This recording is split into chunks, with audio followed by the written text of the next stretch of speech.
We catch up with the man with the plan, the guy that knows anything and everything involving innovation and technology on campus. It is Professor Chad Goebert. Coach, thanks for dropping by on the morning show. Yeah, thanks for having me. I definitely don't know anything and everything. I know my things very well, but there's so much going on. I can't even keep track of it, honestly. There's so much going on at Kennesaw State. It's become a huge university with some great things happening.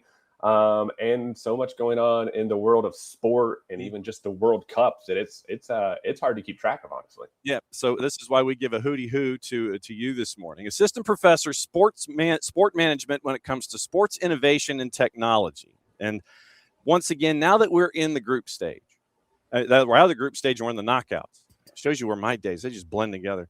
Since we're here in the knockouts, we've had the chance to kind of digest to the halfway point a lot of stuff that's going on. And when you look at really just, I think technology is we just kind of sit there and we look at the action going on in front of us, and we don't necessarily, take time to think about, hey, that ball has a chip inside of it, to sit there and let everybody know if it goes all the way out or if it goes over a line or something like that. Or, when it comes to VR and coaching and statistics and since there are statistical websites that I track, and I got to ask you about adding new statistics to here. Tech and innovation. What have you seen in the group stage so far that kind of has translated to your classes and your teachings up there at Kennesaw State? Yeah, so we always try to pay attention to what's going on, especially in information and media and technology. And we have a technology and innovation class in the sport management department where we talk about a lot of these things, and also sports information and media.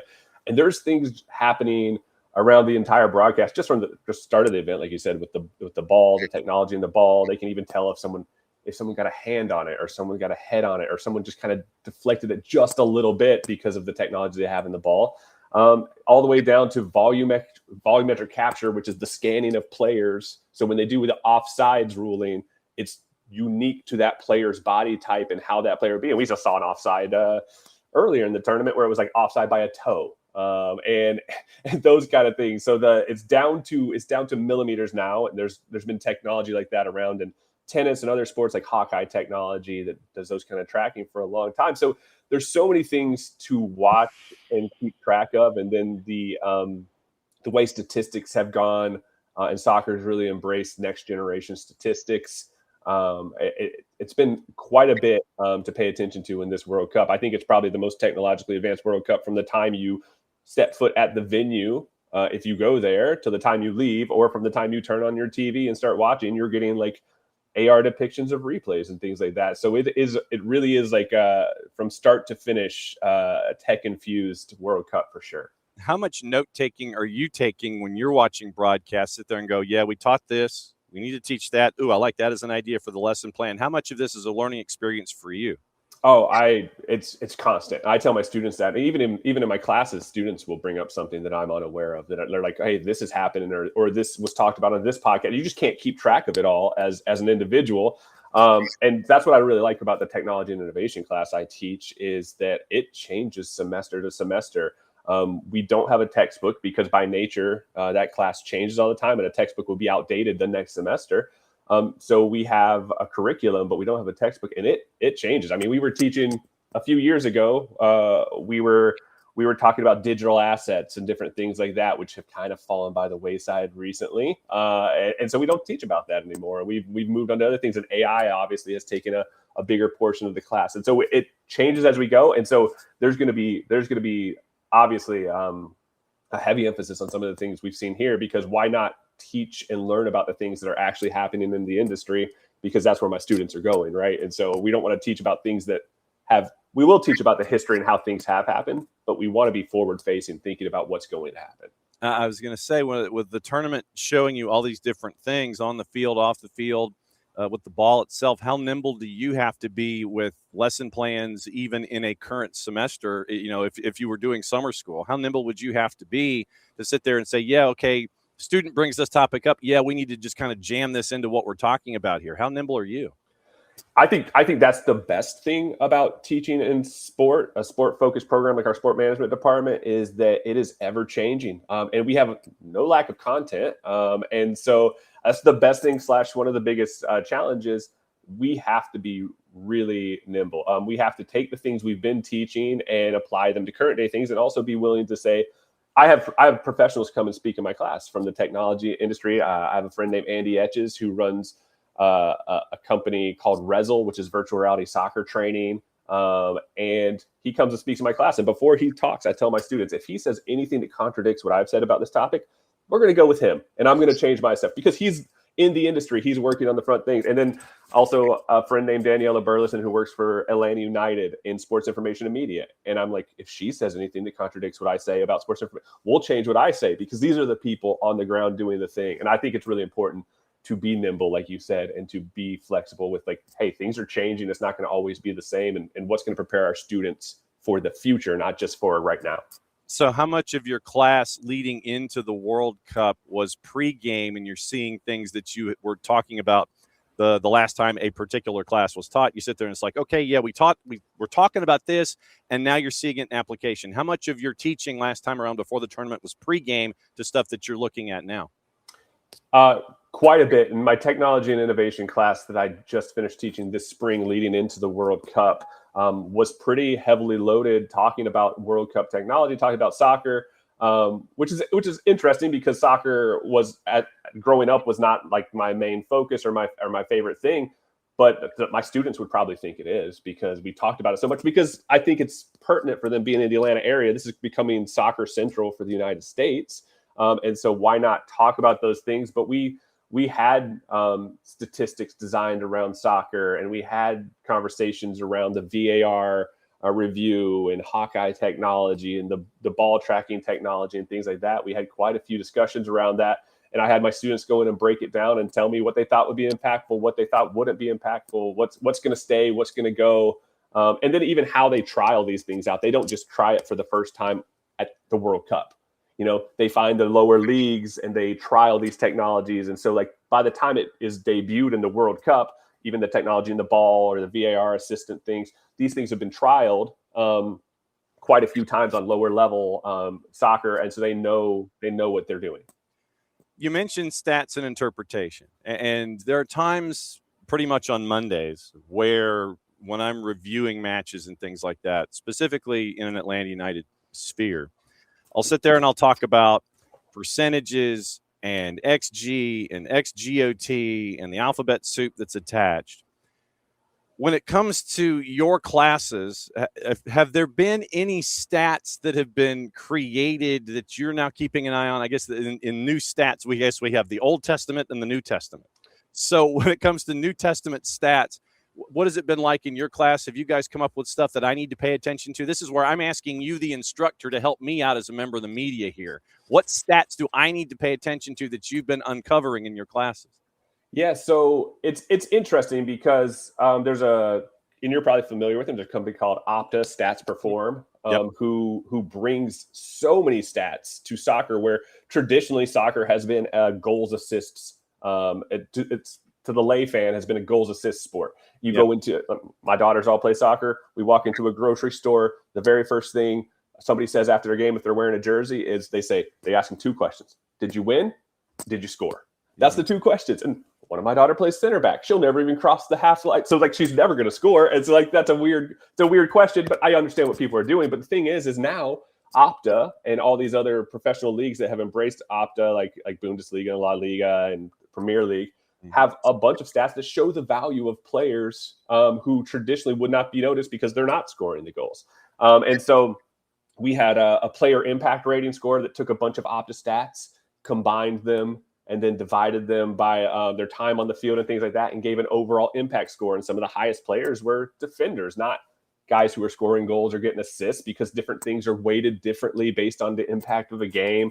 And then there's one of my students did a pressure absorption rate, which was players playing the ball under pressure. And so, like, they can actually pull data from Stats Perform, StatCast, StatMuse about, like, players playing the ball under pressure. And they're pretty complicated formulas, which is nice because I'm not asking my students to be statisticians. We actually require them to use an AI program for this assignment. We say, hey, you come up with the idea for the stat. You come up with the stat you want to do, and then ask it to give you the formula. I mean, I'm not going to, like, it's not a stats class. It's not an advanced stats class.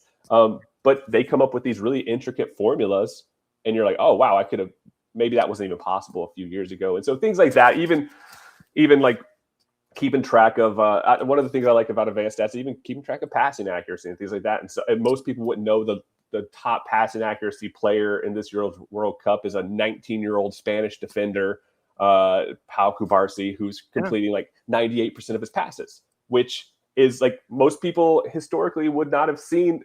They're not getting pressured a lot at the goal, so he's not making crazy saves defensively, but he's controlling the game with his passing. And so like, it's been nice to see soccer go on this stats revolution where there's those players on the pitch that can be recognized for their value at their positions relative to value at other positions, not just goals and assists. Do you talk to your daughter, the center back, about folks like Cubarsí? And it's like, hey, in the class I'm teaching, hey, we're showing this. So, just because somebody asks you wins, loss, and score, you can sit there, give them this data book that's about 3 inches thick. And then that way, when she goes to the grocery store, this is what I've been doing, kind of a thing. Do you talk to her about center backs and with the math that you guys do? We talk about all different positions and positional value. And the funny thing is she actually brought that stat to me because she's paying attention to those things too. And they're paying attention to those things. And so she brought it to me, and I was like, I looked it up. I'm like, well, that's crazy. And just the way you play different positions. And I think that's where the stats have helped, because it makes it encourages people to watch people off the ball and do different things, like player movement and where they get prepared. And it encourages people to go, oh, okay, that's how you play that position. It's not just everybody, elementary school soccer where everybody just gets in a group and chases the ball. It's like, no, it's important to hold your form here. It's important to hold your shape here. And this is why. And it's important to be scanning. And here's why. And these stats will reward a lot of that stuff, because pass completion percentage is a big awareness stat, right? You have to know where you're going to go with the ball and what you're going to do with it. And so for sure, we're having those conversations in my house, but I know those conversations are happening in a lot of other places. That's why with my students, when I do that assignment at Kennesaw State, it's really interesting because they'll come up with stats I never even thought of. And I'm like, oh, they're watching this game completely differently than I am, which is good. Like, and it's normal. So I get to see a lot of different perspectives on sports that I had not thought of myself. Okay, so in addition to something like pressure absorption rate, which is something that I hadn't thought of, what others have they created that I now need to keep an eye on and figure out a way to tap into your statistical database so I can keep an eye on? Yeah, I really like the player impact rating score. So the player impact rating score, it's a field player impact rating score. It doesn't do a good job with goalies, but goalies have their own thing.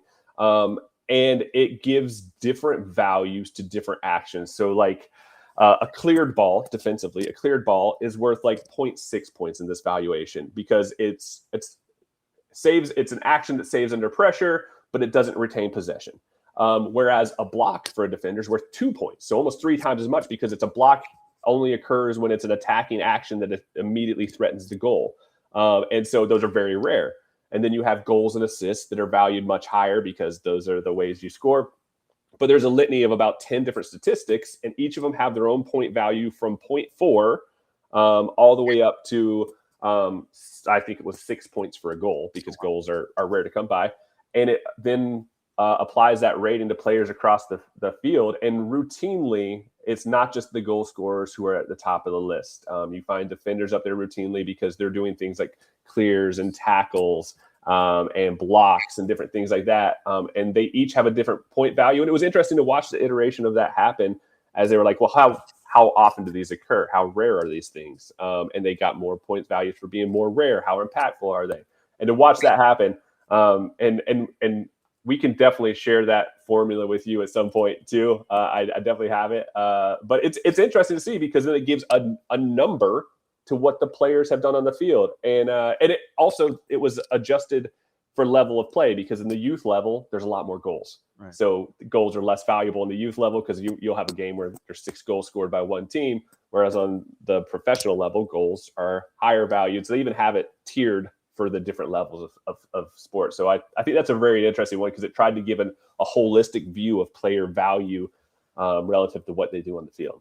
Any clue off the top of your head? You mentioned Cubarsí, and see now that you've opened this door with field player impact ratings, I would imagine that the Cabo Verdean backline probably rated very high. Probably the DR Congo backline rated very high. Any clue what your top 10 in the field player impact rating? Any clue what your head? I don't have a clue off the top of my head. We haven't run it yet for the World Cup. Come I on. know. The interesting thing is, it is your instincts are probably dead on, because it very much shows you that one of the things I like about player impact rating is it shows you the flow of game.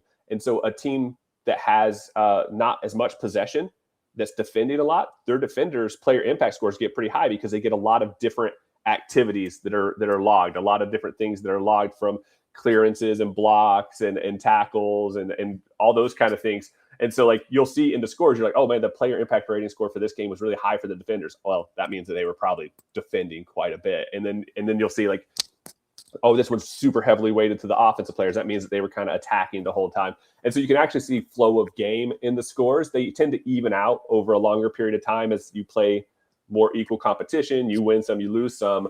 But you can definitely see on a per game basis, like, the flow of game, because there's, oh, that ball was down at this end the entire time.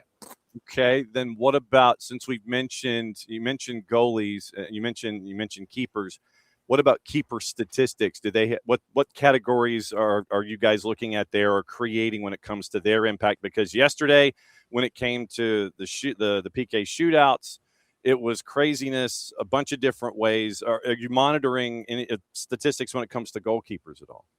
Yeah, the interesting thing about the shootouts is, like, some of the goalkeeper actions were some of the best saves were non-saves. I mean, it was misses or posts or those kind of things. Even keepers diving the complete wrong way. Which, I mean, who would want to be a keeper in that situation? I told my girls I have 3 daughters, when they started playing soccer, I'm like, one rule: if the coach is like, hey, anybody ever played goalkeeper or want to try goalkeeper practice? I'm like, say no, because then you'll end up in the goal, and I won't be able to handle it. Because it's just a lot back there. So I have a lot of respect for them. So they keep track of a lot of different things to try to reward keepers, especially since it's different than field players. So it's a different thing.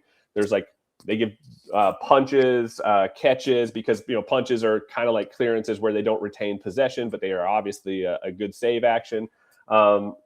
Clean sheets get rewarded highly, penalties faced. Even there's a stat called pickups, which are like shots that are not threatening the goal, but the keeper comes out, picks it up. And it's just kind of trying to keep track of the amount of action the keeper takes or initiates. And then there's crosses claimed, where there's a cross that comes in and the keeper comes out and makes a play on the ball, or crosses not claimed where the keeper stays home. And they try to evaluate them on those things. I haven't personally myself come up with a rating system for those things, but those are things that Opta Stats is keeping track of. Again, it's such an interesting thing, because to me, soccer for a long time was a two stat sport. And now, even for individual positions like a keeper, they have like 10 different stats that they keep track of. And it allows for a much better idea of, like, who does what and how it impacts the game.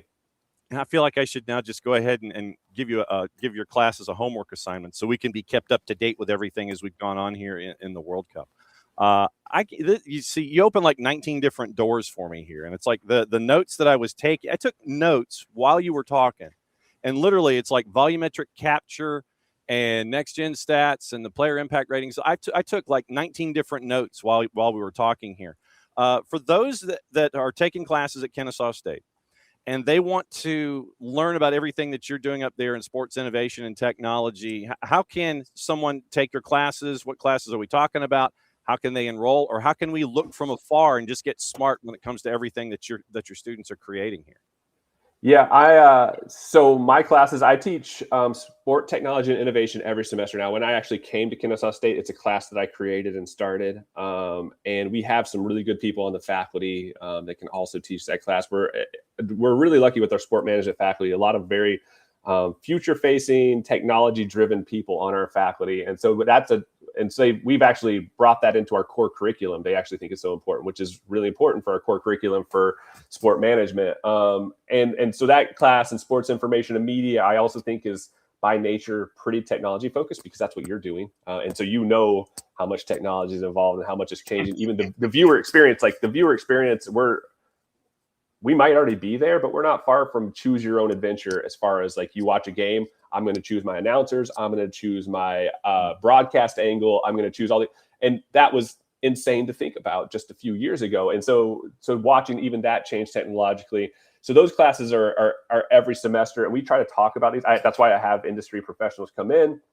That's why we try to talk about these things. And I'll even, when when Daniela comes in or when Andy comes in and talks, I'll even ask them about assignments. I'm like, is there an assignment that would make sense, that would help you all out, but also would make sense of like things you're trying to measure, things you're trying to keep track of? Because I have a really unique opportunity to work with people between the ages of basically 18 and 25, which is an interesting demographic for sports, as you know, because they're trying to capture that demographic to make them into sport fans. And so I have a captive audience with them that I get to talk and hear their ideas, and I'll do assignments and they'll bring stuff up I've never heard about. And it's my job to know these things. And so it's great for me because I get to learn about a lot of extra things too, because I'm only one person and they bring a various experiences. And also they're tuned into things and channels that I'm not, by age and experience level, not even paying attention to. And they're like, oh, there's this. I'm like, oh, well, I better learn about that. Mm-hmm. And so it's good. And those classes are great. And those classes are kind of like living, breathing classes that change semester to semester, as I think they kind of all should, because we're not stagnant, and these students are not on the job market right now. They're going into the job market in the future. What are those jobs that social media, that's Daniela Burleson with Atlanta United, when she comes in and talks, it was one of the most impactful things, because she'll say she's worked in social media for multiple professional teams. But when she came out of college, it wasn't a job. It was literally interns running accounts, which is, everybody jokes about it now, but it literally was the thing. And it wasn't a job. And so what are those things in the future for my students that are not a job right now that will be a job, and the technology is going to make sense? So we try to focus on those things too. Very, very cool. Chad Goebert, part of the Kennesaw State milieu, sports innovation and technology, assistant professor, sport management. Thanks for coming by this morning and getting me smart and making me now want to have every single possible statistic that you guys put together in one place where I can stare at it. And then the O would not stand for opta necessarily. It would stand for owl. Thanks, as always, for dropping by and educating me. And I need your stats on a sheet, man. I need to find out what player impact ratings looking like. I can't thank you enough for dropping by.